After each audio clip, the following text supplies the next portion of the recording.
Hey everybody, HomeSliceHenry here, and in today's video, we're going to be taking a look at my first battles in the Summer Cup now that it has rotated to Go Battle League for the next 2 weeks. The Summer Cup is a 1500 combat power format where normal, fire, water, grass, electric, and bug type Pokemon are allowed. At first glance, looking through the rankings on PvPoke, I was pretty uninspired. Toxapex, Vigoroth, Charjabug being the best Pokemon didn't really interest me, so I decided to challenge myself to build a Pokemon that doesn't use those top meta picks, and to still get some wins along the way. So without further ado, let's hop into the matches. Hopping into the first match, as we do see, I decided on a Shadow Magnezone lead, but leading into a Shadow Quagsire is not what I was hoping to see. I save switch to the Shadow Pidgeot. I'm going to be able to outpace the Pidgeot and make it to the Aerial Ace before they make it to the Stone Edge. Aerial Ace is going to connect, and I'm going to commit the shield. If I do get baited, then I can fire off my next Aerial Ace on charge attack priority to the Stone Edge, and I do get there. So now my opponent, if they want to land the Stone Edge, they're going to have to give up a shield. And they do just that. And I'm more than happy to shield back, because even if they bait, I can just farm them down here. They're going to full send the Stone Edge, and now send out Typhlosion. Typhlosion, definitely a scary Pokemon once you have given up shields. That's honestly not ideal for me. I'm going to send in the Poliwrath, farm up 4 counters, wait the turn, catch the Thunder Punch, and sneak a Volt Switch through as well. Thunder Punch, not going to do a whole lot of damage, but these Incinerates are going to absolutely shred through this Magnezone. I make it to the Mirror Shot. Mirror Shot is going to be no shielded. Their Quagsire, it's still around, but it's very low on HP. What are they going to be sending in here? They're going to send in Skeledirge. And Skeledirge, this could get a bit tricky. I do make it to the Wild Charge. Wild Charge forces the shield. In comes the Shadow Poliwrath. And here they're going to be firing off the Shadow Ball. It hits slightly harder than a Disarming Voice. It barely does not KO, and I make it to the Scald. The Scald is going to be able to pick up the one-hit KO to the Skeledirge. In comes the Quagsire. Poliwrath counters down at an absolute nightmare team encountered, but we still get the win. We've got a battle of electric types in the next match, Shadow Magnezone versus Charjabug. When building this team, I did consider Unova Stunfisk as the lead, and it would be a really good replacement for the Magnezone, because Unova Stunfisk is the electric type that beats all other electric types. The reason why I decided on the Shadow Pidgeot save switch is because there's so few Pokemon in this meta that do resist flying damage. Flying damage definitely feels like it's at a premium in this meta, and one really nice thing is that since I have the Magnezone on the lead, I have one of the few flying resists. So Pidgeot's energy is basically unpunishable, and now they're going to send out a Toxapex, and guess what doesn't resist flying damage? I build up to the Brave Bird, baiting with the Aerial Ace, hoping for the shield, but the opponent reads me like a book. They call the bait, and that's very unfortunate for me. I will commit the shield, as Pidgeot is starting to take quite a bit of damage from the Poison Jabs. Farming up quite a lot with the Pidgeot, going for the Brave Bird. It's charge attack priority to their next move. Are they going to respect it here? Yes, they are. They will commit the shield, and I'm going to commit the final shield on my Pidgeot. I do have energy stored here. I'm now going to aggressively send in the Poliwrath. In the back, opponent has their own Poliwrath, and I should be in a winning position here. Opponent did not save a bunch of energy on their Toxapex. They end up shielding the Poliwrath, and even better for me, I get the 30% chance at an attack drop. That's quite nice. They go for the Icy Wind, going for the guaranteed attack drop, but it's not going to be enough. I'm going to be able to make it to the Scald. Scald will get them low, and now I can just counter down. And their Toxapex is going to get 2 Poison Jabs, but it's not going to matter. Pidgeot makes it to the Brave Bird. Honestly, this is pretty overkill, but you know what? Shadow Pidgeot is fun, so we go for the Brave Bird, knock out the Toxapex, and take the win. We see same leads as last game, Shadow Magnezone versus the Charjabug. I'm very happy to catch their electric type on the lead, but right about now, I'm kind of feeling that the Unova Stunfisk lead with this team would have been very, very nice. I build up to the Mirror Shot plus Wild Charge combination, and of course, being the Shadow Magnezone, I will always win charge attack priority. Since I go for the Mirror Shot first, I know that I can tank the X-Scissor, fire off the Wild Charge, and I don't see a sneak, so that will be a charge attack priority tie. Wild Charge does get shielded. They waited the turn, so in actuality, it was not a charge attack priority tie. I'm going to aggressively switch into the Pidgeot and start shielding discharges. The discharge will be shielded. Opponent already at discharge number 2, but I'm more than happy to shield and just commit to farm. Opponent does not want to get farmed. They're going to send in double, and I'm farming up quite a lot of energy. Brave Bird is very threatening, so I decide to go for the bait, and I clearly need to stop baiting because they end up calling the bait. That is not ideal. I do make it to the Brave Bird. Opponent tries to call the bait again, and they lose a ton of energy. In comes Vigoroth. Vigoroth looking for the counter down, but not before Pidgeot makes the Aerial Ace. Aerial Ace will be no-shielded. This is going to be one of the new costume Vigoroths, and Vigoroth is going to be at back-to-back body slams here. A second body slam would be devastating. Switch into the Magnezone and getting the catch. That is absolutely massive. Opponent still does have the Charge-a-Bug and a shield. Can Charge-a-Bug make it to a move? They cannot. Poliwrath counters everything down, and we're able to take the win. We see the team's worst nightmare in the next match, Shadow Magnezone versus Unova Stunfisk. I save switch into Shadow Poliwrath, and the opponent is going to respond with a Vigoroth. Most Unova Stunfisk teams are going to be very, very weak to Poliwrath. They oftentimes will rely on the Unova Stunfisk to be their counter to water types. So they end up switching out here, saving the Stunfisk, sending in Vigoroth, and I'm faced with a bit of an interesting decision. I decide not to shield because I know that I can survive the body slam, and I do exit with some HP and quite a lot of energy, which is nice. Opponent is going to send in their final Pokemon, which is Credilli, and Credilli, this could get interesting. I Icy Wind to debuff and get the shield, aggressive switch into Pidgeot, in comes the Stunfisk, and since they are on Mud Shot, they cannot farm me down. They're going to need 2 discharges. And look at the power of Shadow Pidgeot here. Shadow Pidgeot, I'm farming up, and I'm going to be firing off this Brave Bird. Look at this damage. That is resisted damage, and I'm able to make it to an Aerial Ace as well. Maybe I should have committed to a Brave Bird, but I just wanted whatever possible damage that I could get. And now, they're going to be able to pick up the knockout as they fire off the discharge. I send in the Poliwrath, and they're going to fire off energy. I have a choice to make. Do I think I can Volt Switch down? I do not. So I'm going to shield. They snipe with Credilli, and I send in the Magnezone. But this game does look winnable. Of course, Mirror Shot will hit for super effective damage. So I'm farming up quite a lot of energy, and I go for the Mirror Shot. I learned after the fact Resisted Wild Charge does slightly more, and that's the difference. If I went for the Wild Charge, I could have beat a Unova Stunfisk lead with the team that has almost no counters to it. But unfortunately, in the moment, I didn't put it together that Wild Charge was the play. Another Shadow Quagsire lead, another save switch to Shadow Pidgeot. They send in Charge-a-Bug, and Charge-a-Bug has to respect this Shadow Brave Bird. It does way too much damage. They commit the shield, they try for the farm down, but look at Shadow Pidgeot, man. Shadow Pidgeot making it to the Aerial Ace, getting them pretty low as well. I send in the Magnezone. I know the Magnezone from full HP can survive 2 X-Scissors, so that's exactly my plan. I am going to be no-shielding and trying to commit to a farm down. X-Scissor number 2 is going to connect. Magnezone does get the farm down. I'm looking to switch, sending in the Poliwrath.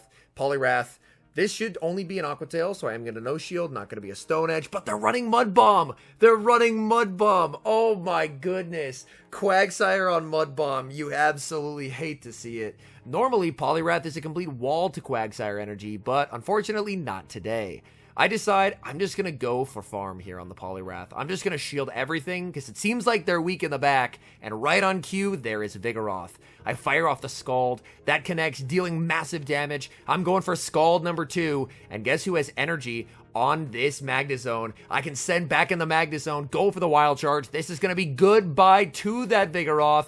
In comes the Quagsire. I send in the Poliwrath. It's a simultaneous KO. And the game ends in a tie. My Shadow Magnezone finally sees a good lead, leading into a Toxapex. Opponent save switches Quagsire, and I respond with the Shadow Poliwrath. Now, if they're running the standard moveset, which they should be of Aqua Tail Stone Edge, then their energy is completely walled by the Poliwrath. And that was one of the thoughts behind the Poliwrath, was I was trying to target the 2 most common save switches in this meta, which are going to be Vigoroth and Quagsire, and having a Pokemon that can do well into both of them. Here, I intentionally overfarm because I want to let the Poliwrath get as low as I possibly can. If my opponent really wants to double shield for switch, I am more than happy to let them do that, because Shadow Pidgeot is just too good.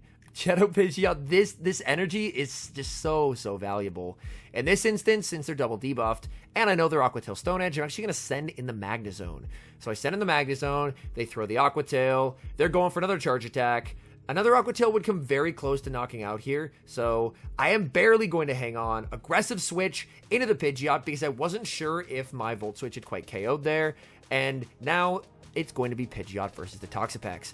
Toxapex will go for the Brine. I'm farming up a ton of energy with the Pidgeot and going for the Brave Bird. And let's see this damage. Toxapex, the bulkiest Pokemon in this format. Huge damage from the Pidgeot. I farm up to another Brave Bird, fire off the Aerial Ace, winning charge attack priority. Aerial Ace knocks out the Toxapex in the back. It's a Trevenant, and Trevenant getting absolutely cooked by the Shadow Pidgeot. Get that Trevenant out of here, and we're able to take the win. Moving to the next match, the leads are turning around, leading into a Pidgeot. Opponent safe switches into Vigoroth, and I get to respond with my great counter of Shadow Poliwrath. In this instance, I'm more than happy to shield once, and then I'm going to be firing off the Icy Wind right before my opponent is able to make it to their next move. Icy Wind into the Vigoroth does get shielded. Somehow I don't get a counter through there, which is very, very odd, but the nice thing here is I'm still going to be able to get a counter down, and even though I did miss the counter, the Shadow Poliwrath refuses to get removed from the field without making one more Icy Wind. That does a ton of damage. I don't wait the clock because I want to snipe this Pidgeot with my Volt Switches. They can go for the Brave Bird. Brave Bird will do quite a lot of damage. In the back, it's Toxapex. Pidgeot definitely feels like it's been the MVP so far, but in this game, it is not going to be needed as Shadow Magnezone is going to be able to nuke that Toxapex, and that's a win. We see a very familiar lead in the next match, the Shadow Magnezone versus Charjabug. Again, very comfortable playing this out. They can go for the X-Scissor. I'm going to farm up to the Mirror Shot plus Wild Charge, and then bait with the Mirror Shot. X-Scissor lands, switch out into the Vigoroth, trying to snipe, and oh my, that got my Magnezone extremely low. I'm going to be able to survive one Body Slam here, so I am going to let that through, and then I can look to farm up with the Poliwrath and fire off this Icy Wind. Icy Wind, my guesses will be no shielded because they're just going to want energy on that Charjabug. Back in comes the Charjabug. Charjabug has quite a bit of energy. I will go for the Mirror Shot bait here. This is not charge attack priority. They did get the Volt Switch through, but now I don't see the Volt Switch, which means I believe this is going to be a CMP tie. And it is. Oh, that is incredibly good for me. And now I just have Shadow Pidgeot up a shield. And Shadow Pidgeot up a shield is way too scary. They send in Quag. They're behind by a turn because the one-turn switch. So I'm just going to full send the Brave Bird here. Let's unleash Shadow Pidgeot. They try and call the bait. We get the victory and the 2-shield flex as well. We've got another electric type in the lead, but this time it's going to be a Lantern. Lantern running Spark. I'm going to fire off the Wild Charge right away, and the opponent actually goes for a CMP tie. So throwing on alignment's a bit of a risky play, but if you can correctly predict when your opponent's going to lower their defense, then you can force a shield. So pretty solid play there by my opponent, forcing the shield from the Magnezone. They send in Crocalor. Unfortunately, I do take the Incinerate before I switch, and oh my goodness, I just lost like half a Magnezone there. Crocalor is running Crunch, and they get the defense drop. You are kidding. Oh my goodness. That is unfortunate. I go for the Aerial Ace. I make it to Aerial Ace number 2. Either that's the damage registration error, or I did barely survive, and it turns out it was the damage registration error. They do have a move loaded here if I'm not mistaken, but I'm just going to go for the fast move. They go for the fast move as well. So not only do they not get the move, but they don't get the damage as well because my 4-turn move KO'd before their 5-turn move's damage could land. They have Jellicent in the back. I bait with the Mirror Shot, fire off the Wild Charge, and this is why I love running Shadow Magnezone. Unova Stunfisk is probably the safer Pokemon to run with this team, but I love Magnezone's ability every so often to just completely take over a game. Terrible lead, Shadow Magnezone versus the Vigoroth. Safe switch to the Shadow Pidgeot, and they go for the Body Slam. They're now going to send in Toxapex. I'm farming up a ton of energy, and I believe I should be able to make an Aerial Ace plus a Brave Bird here. Go for the Aerial Ace. That connects, but I don't get there. I don't have the greatest IV Shadow Pidgeot, and that is absolutely brutal, as now I'm in a very awkward position. I think I'm just going to go for a 1-shield farm down here, but if I had a better Shadow Pidgeot and I could have survived there and either 1-switch or forced a shield, I could have been in a better position. Whereas now I'm down a shield.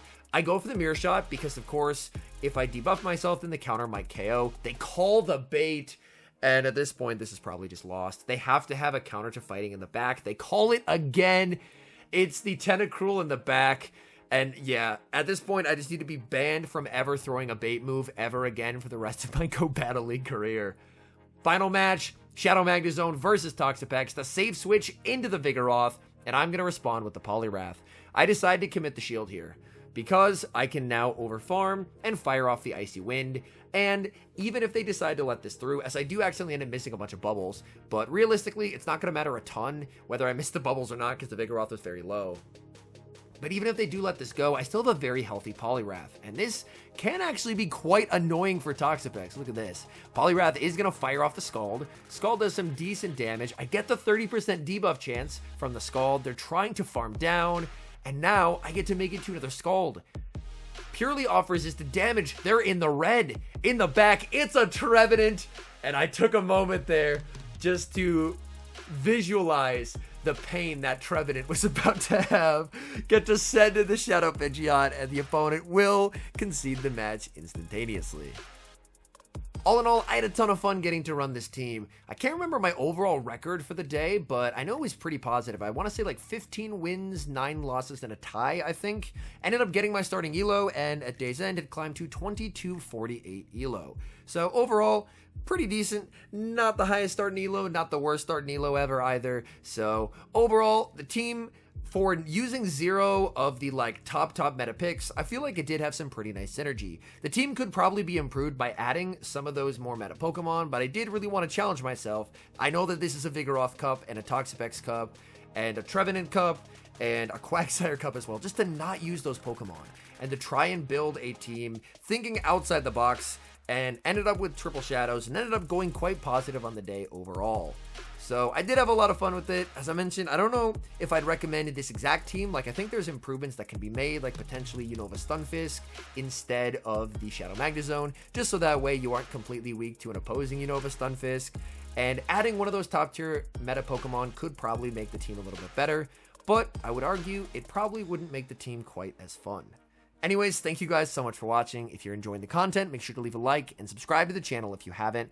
And a special thank you as always to our members here on YouTube. The support guys provide is sincerely appreciated. So thank you guys oh so very much. And until next time, I've been HomeSliceHenry.